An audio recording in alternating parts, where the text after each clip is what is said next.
What is up, guys? My name is Greg Menard, and I'm here today to say that I reached the 3-month mark in my Japanese language learning journey. And I wanted to make this update video not only so I could keep track of my progress, but I also wanted to update other people on my progress because I know when I was getting into this journey, this daunting journey of learning a language so different than English, I was looking for proof that it could be done, that it wasn't impossible to learn a language on your own. And I really liked seeing those videos, so I want to make them while I go along my journey. So why am I learning Japanese anyways? I think the easiest way to put it is just that I've always thought their culture was really cool and awesome. I've really always loved their video games and animes in particular. I think, I've just always had an affinity for their artistic side of their culture, whether it's, their storytelling or their art in general. I've always thought it was really cool. And on top of that, it's really probably my number one most wanted travel destination that there is. I really have this weird thing, though, where I don't like going to foreign countries if I don't speak the language. So I wanted to learn the language before, I go there at some point in the future. That is 100% the goal, is to, be fluent when I go to Japan. Right now, I'm hoping that we have a family vacation plan for, 3 to 5 years from now, and hopefully I'll be at that point. So now that I've finally taken that leap of faith and started to learn Japanese, how am I doing it? And the simple answer is that I'm using an immersion or input-based approach. Some people call this the Refold method, some people call this the mass immersion approach, or some people call this the AJATT method, or all Japanese all the time. Basically, all of these methods point to the same thing, that immersing yourself in the language is the best way to acquire a language and achieve native-like fluency. And I say acquire because Dr. Stephen Krashen hypothesized that languages are acquired and not learned.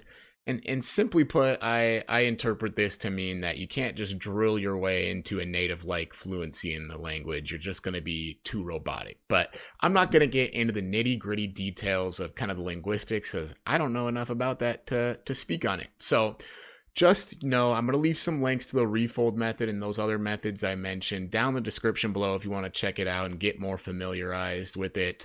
But long story short, these methods use immersion as the base or foundation, and they use stuff like grammar study or vocab study drills to supplement your immersion so that you can acquire the language more quickly. And just to define immersion for you guys, it's basically just spending time with your target language. So in my case, playing video games in Japanese, watching Japanese TVs or movies, watching an anime in Japanese, reading a book in Japanese. You get the point. Any interaction with my target language while not using my native language of English counts as immersion. So yeah, that's basically the method that I'm going to be using, but I also will not be using a traditional classroom setting at this point. And that does scare me a little bit because it is something that has interested me, to be honest, because I think it's been ingrained in us as Americans that that's what you do. You sign up for your class and you start drilling grammar, start learning how to speak and form sentences.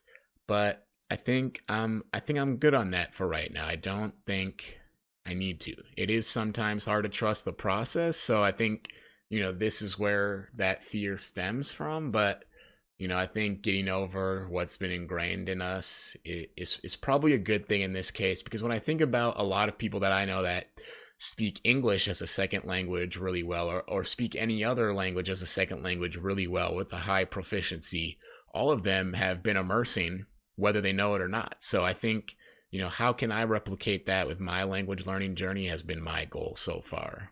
So I actually do have quite a bit of previous language learning experience. I studied French for 5 years of traditional study in high school and college. And I actually felt like it was pretty effective for me, but I do think I had a little bit different of experience than a lot of people. I was highly motivated to learn French because my dad's side of the family is Haitian, and learning French made me understand that more. And I'm at the point today, actually, where I can probably understand most things being said in Creole. I just can't respond in Creole. And that, like I said, really motivated me a lot to keep learning. I was just probably one of the most driven people in my high school class. I had an exchange student twice. That was super fun and made me see how French could be practical or useful for me in the future.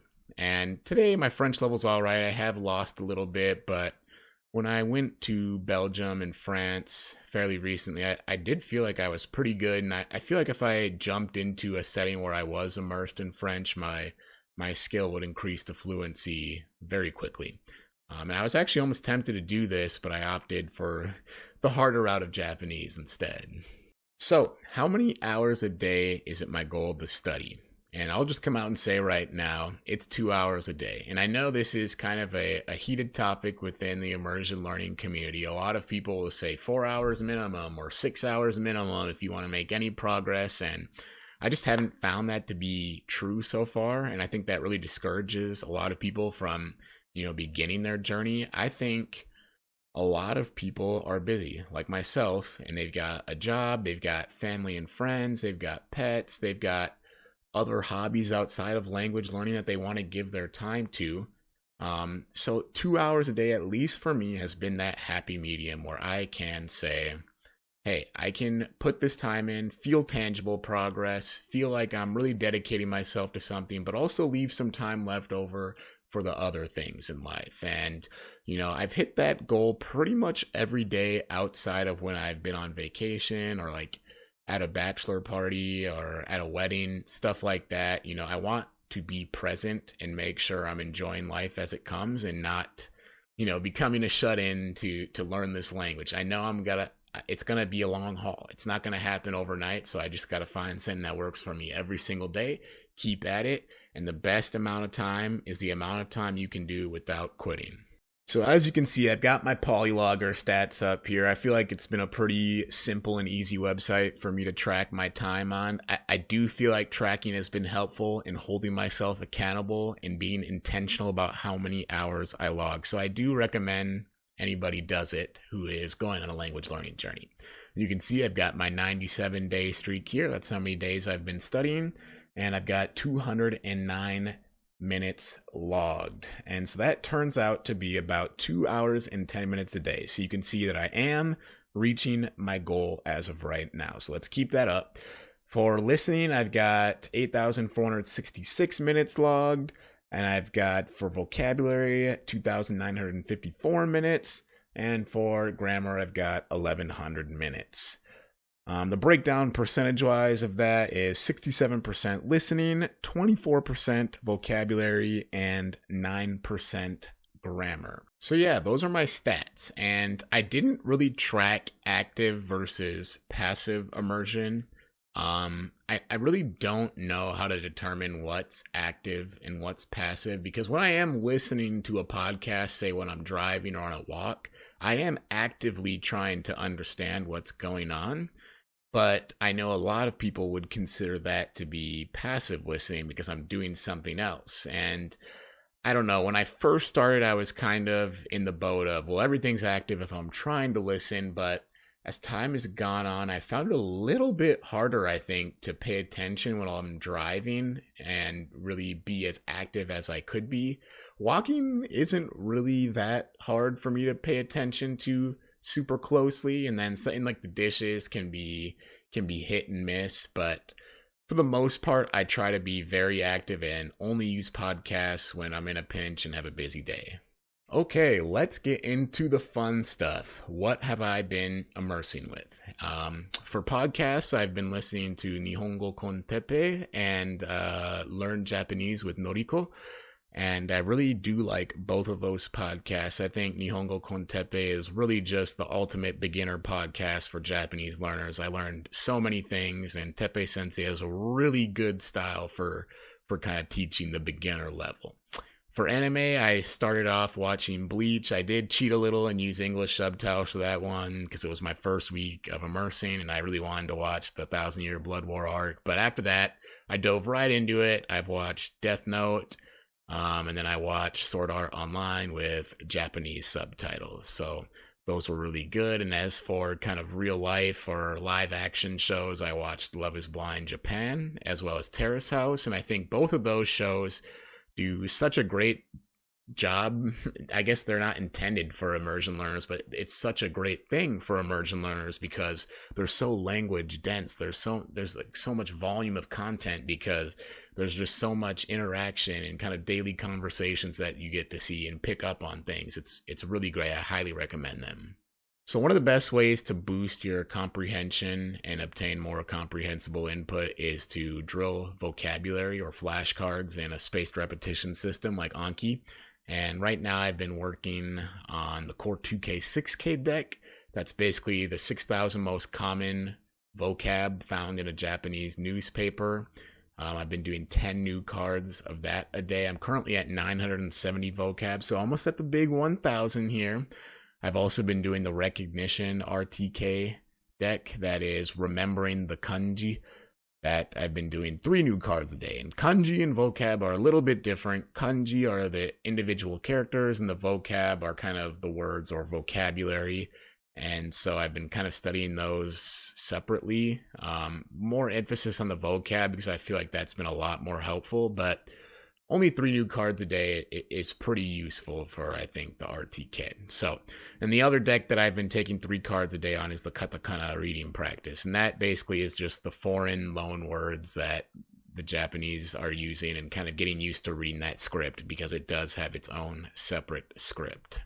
The other portion on my log that we saw was grammar, and I've been using Tai Kim's grammar guide. It's been a good grammar guide, but it's been pretty hard to get myself to sit down and do it.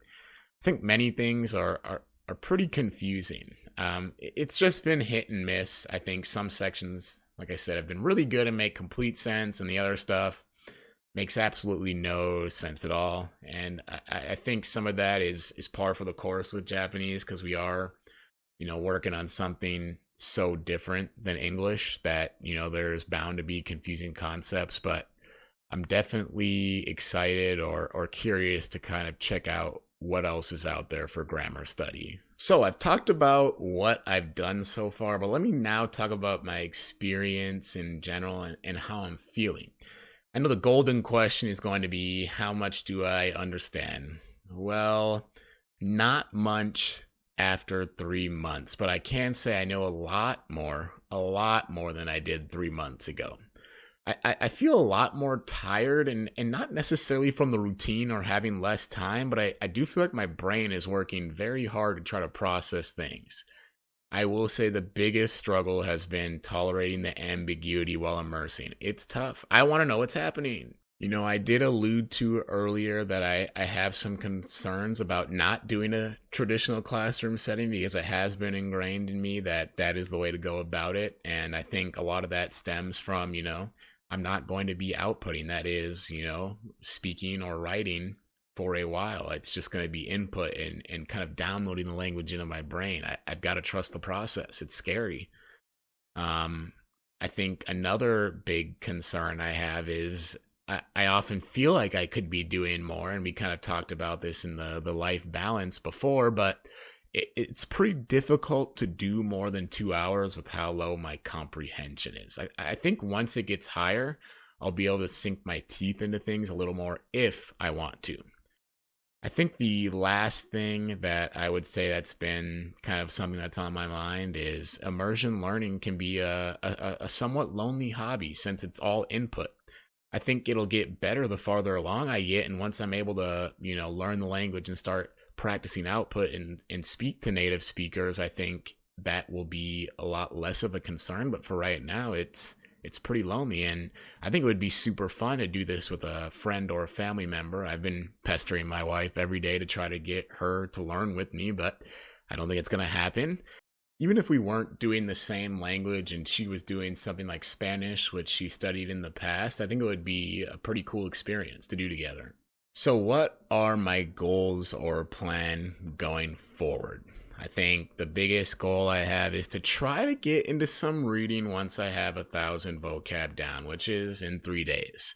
I want to get my feet wet with some of the NHK Easy News that's online. I've heard reading can be pretty tough though before you get to 2,000 vocab, so I'm a little scared, but I think that's probably a good thing. I would also like to dabble in some graded readers, which would kind of, slowly bring me up the ranks and build on the complexity of the language. I think that would be very useful to build some confidence for me. I think pretty much all of my immersion up to this point has been free flow, and I think struggling and try to break down the sentences and the structure before moving on could really help me develop a lot. I'm going to keep on trying to rewatch anime that I've previously watched so that I can kind of have an idea of what's going on and help with the comprehensibility. I think, watching stuff with Japanese subtitles is also going to help my reading ability. I know Anime Melon has been a godsend, and Netflix as well has been great for that. Probably going to stay away from YouTube a little bit because I think that's going to be a little bit higher level stuff, and we'll probably save that for a little bit later down the journey. Another goal I have is just staying consistent regardless of motivation. We just got to keep on going whether we want to or not. I got to know that my long-term goal is to, learn Japanese, acquire the Japanese language. I got to stick with it. I got to do the little things every single day. As for sentence mining, that's another big thing in the immersion learning community. I'm probably not going to do that until I'm at 2,000 vocab. I think that's probably going to be a good spot to start doing that. Other things I want to focus on, I want to focus a little more on active grammar study. I think that's going to speed up my comprehension a lot. I know it goes a little bit against what Refold recommends, but I do think, for me, what I want to do, I think it's probably going to help out a lot. I've heard a lot of good things about Japanese Amo with Misa. I think my plan is going to be to watch her and take handwritten notes to see if I can't get things to stick a little better than they are with Tai Kim. After that, I might dabble into Kiradali or something else, but I don't want to spend too much time on grammar, but I do feel like it's worth investing time. And finally, my number one goal is to keep improving my routine and workflow and kind of shaping it around what works best for me and what keeps the process fun. I think that's going to be the most important part of this journey, and keeping it fun is going to make it a very smooth ride. If I hate it every day, it's not going to be easy to show up every day. But that probably about wraps it up there. If you have any good recommendations for, comprehensible immersion material for newbies, let me know down in the comments below. It's probably the thing I'm looking for the most right now is how can I, work harder to find comprehensible input and not just the stuff that I like. I want to mix in a little bit of comprehensible or more comprehensible input. I'm going to be making more update videos down the line at major intervals. Right now I'm looking at 6 months, 1 year, 18 months, and 2 years, and then probably one every year after that. But let's not get ahead of ourselves. Let's just take it one day at a time, guys. If you do want to see those, make sure you subscribe to the channel. Just an FYI, I'm probably not going to be making much of their content besides these update videos on this channel, but do subscribe if you want to see these update videos in the future. Now I have a couple questions for you guys down in the comments below. Do you have a past in language learning, and does immersion learning interest you? What language are you interested in studying? And finally, the most important question, should my wife begin her immersion learning journey with me? Let me know the answer to all those questions down in the comments below. Happy immersing.